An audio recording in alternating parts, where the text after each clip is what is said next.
Hello மக்களே, welcome to genius பார்வை. இன்னைக்கு நம்ம உலக புகழ்பெற்ற ஒரு திரைப்பட இயக்குனரை பத்தி தான் பார்க்க போறோம். அவரை பத்தி பேசணும்னா நிறைய விஷயங்கள் இருக்கு. அதுல நான் பார்த்து எனக்கு தெரிஞ்ச விஷயங்களை மட்டும்தான் நான் இன்னைக்கு பேசுறேன். இதுல நான் ஏதாச்சும் ஒரு இம்பார்ட்டன்ட் இன்சிடென்ட் நான் விட்டுருந்தாலும் நீங்க கண்டிப்பா கமெண்ட் செக்ஷன்ல போடுங்க, நாங்களும் அதை பார்த்து தெரிஞ்சுக்கிறோம். அந்த உலக புகழ்பெற்ற டைரக்டர் யாரும் இல்ல, சத்யஜித் ராய் தான். சத்யஜித் ராய் சொல்லும் போது சில பேருக்கு தெரிஞ்சிருக்கலாம், பல பேருக்கு தெரியாம இருக்கிறதுக்கு கூட வாய்ப்பு இருக்கு. சத்யஜித் ராய் ஏன் அவ்வளோ ஒரு புகழ்பெற்ற டைரக்டர், அவர் என்னென்னலாம் பண்ணியிருக்காரு, மார்டின் ஸ்கார்செஸே எப்படி இன்ஸ்பயர் ஆனாரு, அதை பத்தி தான் உங்களுக்கு தெரியணும் அப்படின்னா இந்த வீடியோ நீங்க ஃபுல்லா பாருங்க. சத்யஜித் ராய் மே 2ஆம் தேதி 1921 பிறந்தார். அவர் ஒரு வெஸ்ட் பெங்கால் நாட்டை சேர்ந்தவர். அவரோட ஃபேமிலி பேக்ரவுண்ட் பத்தி பார்க்கணும் அப்படின்னா ஒரு வெல் செட்டிலான ஒரு ஃபேமிலியா தான் இருக்கிறாங்க. அவருடைய பள்ளி காலங்களை பத்தி பார்த்தோம் அப்படின்னா பாலி ஹங்கேன்ற ஒரு அரசு பள்ளியில தான் அவர் படிச்சிருக்காரு.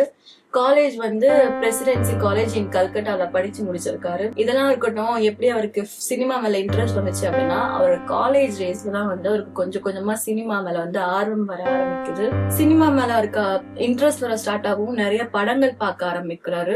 படங்கள் பார்த்து அவரே ஷார்ட் பிலிம்ஸ் எல்லாம் எடுக்க ஸ்டார்ட் பண்றாரு. ஷார்ட் பிலிம்ஸ் எடுத்து அவரே செல்ஃப் லேர்ன் பண்ண ஆரம்பிக்கிறாரு. அதே மாதிரி சத்யஜித் ராய்க்கு ரொம்ப ஹாலிவுட் படங்கள் மேல இன்ட்ரெஸ்ட் அதிகமா இருக்கு.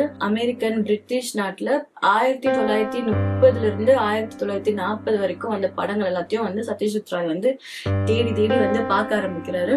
அவருக்கு பிடித்த இயக்குனரா ஜான் ஃபர்ட் அண்ட் பிராங்க் கோப்ரா, இவங்க 2 பேரோட படங்கள் அவர் ரொம்பவே பார்க்க ஆரம்பிக்கிறாரு. இப்படியே அவரோட காலேஜ் லைஃப் போயிட்டு இருக்க சமயத்துல பிரெஞ்சு நாட்டை சேர்ந்த ஜீன் ரெனாய்ன்ற ஒரு பிரபலமான டைரக்டர் நம்ம இந்தியாவுக்கு படப்பிடிப்பு காரணமா வர்றாரு. இந்த ஒரு நியூஸ் சத்யஜித் ராய்க்கு தெரிஞ்சு எப்படியாச்சும் நம்ம போய் அவரை மீட் பண்ணி பேசிடணும் அப்படின்ட்டு அவர் அந்த ஷூட்டிங் ஸ்பாட் நடக்கிற இடத்துக்கும் வராரு. அவங்க நடக்கிற ஒர்க்ஸ் எல்லாமே பாக்குறாரு. அந்த டைரக்டர் கிட்ட பேசவும் செய்யறாரு. இந்த ஒரு இன்சிடென்ட் சத்யஜித் ராய்க்கு ரொம்ப ஒரு இம்பாக்டே கிரியேட் ஆச்சு. அவ்வளவு பெரிய கெரியருக்கு இது ஒரு ஸ்ட்ராங்கான பேஸ்மெண்டா இருந்திருக்கு. சினிமா ஒரு பக்கம் இருந்தாலும் சத்யஜித் ராய்க்கு இலக்கியம், கேலிகிராஃபி, ஓவியம், பாட்டு எழுதுவது, பாட்டு கம்போஸ் பண்ணுவது, அந்த மாதிரி ஃபீல்ட்ஸ் எல்லாம் கூட அவருக்கு ரொம்பவே ஆர்வம் அதிகமா இருக்கு. அதே மாதிரி அவர் நிறைய புக்ஸ் கூட பப்ளிஷ் பண்ணிருக்காரு. அந்த புக்ஸ் எல்லாமே ரொம்ப நிறைய புக்ஸ் ரொம்ப ஃபேமஸாவும் இருந்திருக்கு. பத்திர் பஞ்சாலி தான் சத்யஜித் ராயோட ஃபர்ஸ்ட் பிலிம். அந்த படத்தை என்னோட பாயிண்ட் ஆஃப் வியூல நான் ஃபர்ஸ்ட் எக்ஸ்பிளைன் பண்றேன். பத்திர் பஞ்சாலி படத்தை நான் பார்க்கும்போது அங்க நடக்கிறது, அவங்க போறது, வர்றது, பேசுறது, சண்டை போடுறது எல்லாமே நான் அந்த இடத்துல இருந்து பாக்குற மாதிரி இருக்கு. டிவில பாக்குற மாதிரி ரொம்ப ரியலிஸ்டிக்கா இருக்கு, ரொம்ப யதார்த்தமா இருக்கு. இப்ப நிறைய டைரக்டர்ஸ் ரியலிஸ்டிக்ஸா எடுக்கிறாங்க, யதார்த்தமா எடுக்கிறாங்க. ஆனா சத்யஜித் ராய் 1955 அந்த பீரியட்லயே எப்படி இப்படி யோசிச்சிருப்பாரு. ஃபார் எக்ஸாம்பிள் நம்ம கோலிவுட்ல வச்சுக்கோங்க, நம்ம தமிழ் சினிமால ஒரு கிராமத்துல நடக்கிற விஷயத்த ஃபர்ஸ்ட் எடுத்து காட்டினது பாரதி ராஜா தான் ஃபர்ஸ்ட் எடுத்து காட்டினாரு.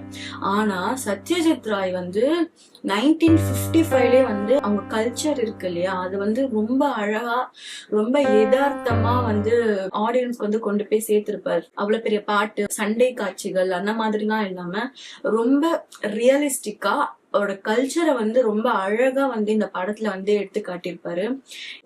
கேரக்டர்ஸ் எல்லாம் ஒரு பக்கம் தனியா நடிக்கிறாங்கன்னு வச்சுக்கோங்களேன். இந்த படத்துல ஆடு, மாடு, பாம்பு, பூனை, நாயெல்லாம் கூட நமக்கு நடிக்கிற மாதிரியோ ஏதோ நம்ம கிட்ட பேசுற மாதிரியே இந்த படத்துல இருக்கும். இப்ப நம்ம எவ்வளவு பெரிய மியூசிக் டைரக்டர்ஸ் வச்சு கம்போஸ் பண்ணாலோ, எவ்வளவு பெரிய ஃபைட் சீன்ஸ் வச்சிருந்தாலோ, எவ்வளவு அதுக்கு செலவு பண்ணியிருந்தாலோ, எவ்வளவு இன்வெஸ்ட் பண்ணியிருந்தாலோ, அந்த ஊரோட கல்ச்சர் எந்த ஒரு படம் கொண்டு சேருதோ அதுதான் வேர்ல்ட் வைட் ரீச் ஆகும், கனெக்ட் ஆகும். அப்பதான் ஓ இந்த ஊர்ல இப்படிலாம் நடக்குதோ, இப்படிலாம் பேசுவாங்க, இப்படிலாம் உட்காருவாங்க. இந்த மாதிரி கல்ச்சரை நம்ம சொல்லும் போது அந்த ஊர்ல நடக்கிற விஷயத்த அந்த படத்துல ஆட் பண்ணும் போதுதான் அது ஒரு எசன்ஸ் மாதிரி. இப்ப நம்ம ஒரு சமைக்கிறோம் இல்லையா, அது ஒரு எசன்ஸ் சேர்க்கிறோம்ல, அந்த மாதிரி எந்த படம் இதெல்லாம் சேர்க்குதோ அதுதான் எல்லா ஆடியன்ஸ்க்கும் ரீச் ஆகும்.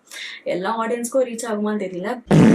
ஃபர்ஸ்ட் ஆஃப் ஆல் யதார்த்த சினிமா தான் வந்து வேர்ல்டு வைடு போயிட்டு ரீச் ஆகும்ன்றதுனா என்னுடைய கருத்து. பத்தர் பஞ்சாலின்ற இந்த படம் தான் வந்து மார்டின் ஸ்கார்செஸ்க்கும் வந்து ரொம்ப ஃபேமஸான படமா இருக்கு. இப்ப வந்து எல்லா டேரக்டர்ஸும் வந்து மார்டின் ஸ்கார்செஸ் மாஸ்டர், இவரியா மாஸ்டர், அவையா மாஸ்டர்ன்றாங்க. ஆனா அந்த டைம்லயே வந்து மார்டின் ஸ்கார்செஸ் வந்து சினிமாக்கு அவரோட டைரக்ஷன் இது ஸ்டார்ட் பண்றதுக்கு முன்னாடியே வந்து மார்டின் ஸ்கார்செஸே வந்து இவர் என்னோட மாஸ்டர் அப்படின்னு சொல்ல வச்ச ஒரு டைரக்டர் தான் சத்யஜித் ராய். கல்ச்சர் பேஸ் பண்ண ஒரு படத்தை எடுக்கணும் அப்படின்னா ஃபர்ஸ்ட் வந்து நம்ம பார்க்க வேண்டிய படம் வந்து சத்யஜித் ராயோடைய படம் தான் அப்படின்னு ஒரு நிறைய அவார்ட் ஃபங்க்ஷன்ல நிறைய பிரஸ் மீட்ல நான் கூட வந்து அவர் சொல்லியிருப்பாரு. When I saw Pather Panchali on television, I was maybe 15, and I realized this was a film made by the people in that film who are usually in the background, and it was made by them for them, and in so doing, the whole world. இப்ப நம்ம சத்யஜித் ராய் கிடைச்ச awards பத்தி பேசணும் அப்படின்னா அவருக்கு கிடைக்காத அவார்ட்ஸே இல்ல, அந்த மாதிரிதான் இருக்கு. ஏன்னா வந்து கிட்டத்தட்ட 37 நேஷனல் அவார்டு வாங்கியிருக்காரு. அதே மாதிரி பத்மபூஷன், பத்ம விபூஷன், பத்மஸ்ரீ, பாரத் ரத்னா இந்த மாதிரி போல விருதும் வாங்கியிருக்காரு. யூனிவர்சிட்டிலாம் வந்து அவர் கூப்பிட்டு ஆனர் பண்ற விதத்துல அவங்களுக்கு அவார்டும் கொடுத்திருக்காங்க. ஆக்ஸ்போர்ட் யூனிவர்சிட்டி அப்புறம் டெல்லி யூனிவர்சிட்டி, இந்த 2 யூனிவர்சிட்டியும் வந்து சத்யஜித் ராய் வந்து ஆனர் பண்ற விதத்துல அவருக்கு அவார்ட் கொடுத்திருக்காங்க. இப்படி வந்து சினிமாக்காகவே ஒரு டெடிகேட்டடா இருந்த ஒரு பர்சனா வந்து சத்யஜித் ராய் இயற்கைன்னு ஒண்ணு இருக்கு இல்லையா, மரணம்னு ஒண்ணு இருக்குல்ல, ஏப்ரல் 23 1992 வருஷத்துல அவரோட 70வது வருஷத்துல வந்து சத்யஜித் ராய் வந்து காலமானாரு. அவர் வந்து காலமாகறதுக்கு முன்னாடி வந்து கொஞ்ச நாட்கள் வந்து கோமா ஸ்டேஜ்லயும் இருந்திருக்காங்க அப்படின்னு சொல்றாங்க. இவர் வந்து ரொம்ப சிக்காயிட்டு ஹாஸ்பிட்டல் அட்மிட் ஆயிருக்கு. அந்த ஸ்டேஜ்ல தான் வந்து லைஃப் டைம் அச்சீவ்மெண்ட் அப்படின்ட்டு ஆஸ்கார் அவார்டு வந்து சத்யஜித் ராய்க்கு வந்து கொடுத்திருக்காங்க. அதே மாதிரி இவர் வந்து எவ்வளவு சினிமாவை லவ் பண்றாரு, அவர் செய்யற வேலைக்கு எவ்வளவு வந்து ஒரு விசுவாசமா இருக்காருன்றதுக்கு நான் உங்களுக்கு ஒரு சின்ன எக்ஸாம்பிள் சொல்றேன். 1992 இவர் காலமாக்குறாரு. 1991 கடைசி பிலிம் வந்து எடுக்கிறாரு. அதுதான் அகன்டக்ன்ற ஒரு பிலிம் எடுக்கிறாரு. அந்த ஒரு பிலிம் வந்து best direction, best feature film 1992 வந்து 2 நேஷனல் அவார்டு பெறுது. எவ்வளவு வந்து ஒரு நம்மளே வந்து ஒரு ஆச்சரியப்பட வைக்குது இல்லையா. அவர் வந்து 70 வயசுல வந்து அவர் இறக்குறாரு. 69 வயசு வரைக்கும் ஒரு மனுஷன் வந்து இந்த டைரக்ஷன் ஃபீல்ட்லயே வந்து உழைச்சி நம்மளை எவ்வளவு வந்து வியக்க வைக்குதுல. சத்யஜித் ராய் கிட்ட வந்து நம்ம என்ன கத்துக்கணும்னா, நமக்கு ஒரு விஷயம் பிடிக்குது, நம்ம அதுக்காக நம்ம உண்மையா இருக்கணும், அதுக்காக நம்ம எவ்வளவு எக்ஸ்ட்ரீம் வேணாலும் போகணும், ரொம்ப விசுவாசமா இருக்கணும், நம்ம கடைசி நாள் வரைக்கும் அந்த விஷயத்த பண்ணிட்டே இருக்கணும். இந்த ஒரு நல்ல விஷயத்தை எடுத்துக்கிட்டு இந்த வீடியோவை நான் நிறைவு செய்கிறேன். நன்றி, வணக்கம்.